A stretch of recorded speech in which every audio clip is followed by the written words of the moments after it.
الحمد للہ رب العالمین والصلاة والسلام علی سید الانبیاء والمرسلین وعلی آلہ واصحابہ اجمعین، اما بعد۔ معزز سامعین، قرآن مجید ہماری زندگی کے ہر شعبے کے لیے ہدایت اور روشنی ہے۔ اس نے ہمیں دو حسین پیغامات دیے ہیں جو ہر مومن کے دل کو جگا دیتے ہیں۔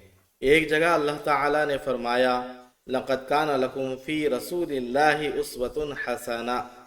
ترجمہ: یقیناً رسول اللہ صلی اللہ علیہ وسلم کی زندگی میں تمہارے لیے بہترین نمونہ ہے۔ اور دوسری جگہ ارشاد فرماتے ہیں، قُلْ إِن كُنتُمْ تُحِبُّونَ اللَّهَ فَاتَّبِعُونِي يُحْبِبْكُمُ اللَّهُ وَيَغْفِرْ لَكُمْ ذُنُوبَكُمْ۔ ترجمہ: پیارے نبی کہہ دیجئے، اگر تم اللہ سے محبت کرتے ہو تو میری پیروی کرو، اللہ تمہیں محبوب بنا لے گا اور تمہارے گناہ معاف فرما دے گا۔ میرے عزیزوں، ہر مومن کے دل میں اللہ کی محبت کی تڑپ موجود ہے۔ ہم سب چاہتے ہیں کہ اللہ ہم سے راضی ہو جائے۔ ہم سب یہ تمنا رکھتے ہیں کہ اللہ ہمیں اپنی رحمت کے آغوش میں لے لے، لیکن قرآن ہمیں راستہ دکھاتا ہے کہ اللہ کی محبت پانے کا دروازہ صرف ایک ہی ہے، اور وہ ہے رسول اللہ صلی اللہ علیہ وسلم کی سچی پکی پیروی اور اطاعت۔ رسول اللہ صلی اللہ علیہ وسلم کی زندگی محض تاریخ کا ایک باب نہیں بلکہ زندہ اور تابندہ مثال ہے۔ آپ صلی اللہ علیہ وسلم کی عبادت میں خشوع، آپ کی گفتگو میں صداقت،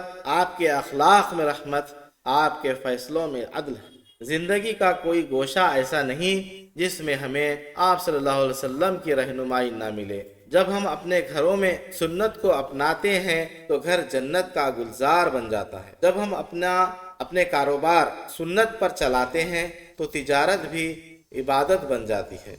جب معاہدے سنت کے مطابق ہوتے ہیں تو قومیں مضبوط ہو جاتی ہیں۔ میرے بھائیوں اور بہنوں، محبت کے دعوے تو سب کرتے ہیں، لیکن قرآن کہتا ہے اگر واقعی تم اللہ سے محبت کرتے ہو تو رسول اللہ صلی اللہ علیہ وسلم کی اطاعت کر کے دکھاؤ۔ محض نعت خوانی اور زبان سے دعویٰ کافی نہیں، اصل محبت تب ہی ہے جب ہماری نماز سنت کے مطابق ہو جائے، ہمارے اخلاق، معاملات اور کردار میں نبی صلی اللہ علیہ وسلم کی جھلک نظر آئے، تبھی اللہ ہم سے راضی ہوگا، تبھی ہمارے دلوں پر اللہ کی محبت اترے گی اور تبھی ہمارے گناہ معاف ہوں گے۔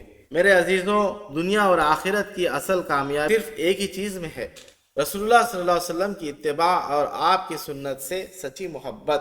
آئیے آج عہد کریں کہ ہم اپنی زندگی کے ہر شعبے کو رسول اللہ صلی اللہ علیہ وسلم کے طریقے کے مطابق بنانے کی کوشش کریں گے۔ اسی میں ہماری نجات ہے، اسی میں اللہ کا قرب ہے، اور یہی حقیقی محبت ہے۔ اللہ تعالی ہمیں سچی محبت رسول صلی اللہ علیہ وسلم اور کامل اتباع کی توفیق عطا فرمائے، آمین۔ وما علینا الا البلاغ۔